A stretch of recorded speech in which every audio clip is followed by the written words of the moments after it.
Well, the draft Supreme Court opinion that would overturn Roe v. Wade is leading to a new political battle that could reshape this year's elections. Some North Carolina Democrats are calling for abortion rights to be codified into federal law, but also doubtful a vote to do that will be successful. Our Capitol reporter Michael Hyland live in Raleigh.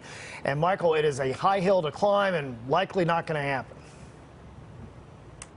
Yeah, Democratic Congresswoman Deborah Ross told me today she's not naive about the likelihood of this, given that it does not appear the Democrats have the votes to do this. But she does think this could motivate voters, given some critical races that are on the ballot here in North Carolina this year.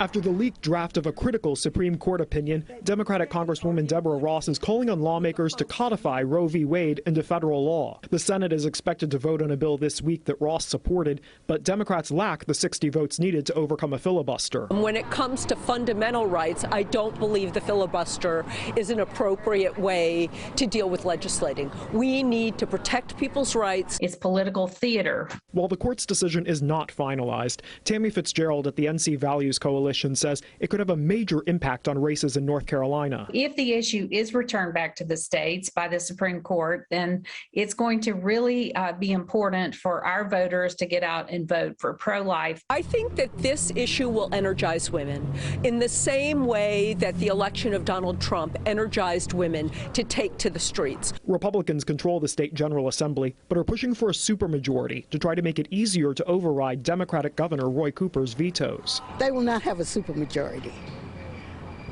I think that it will always be safe and legal in North Carolina. Fitzgerald says her group is focusing on judicial races too, with Democrats holding a narrow majority on the North Carolina Supreme Court. We think it's very important this year that pro-life voters realize what's at stake.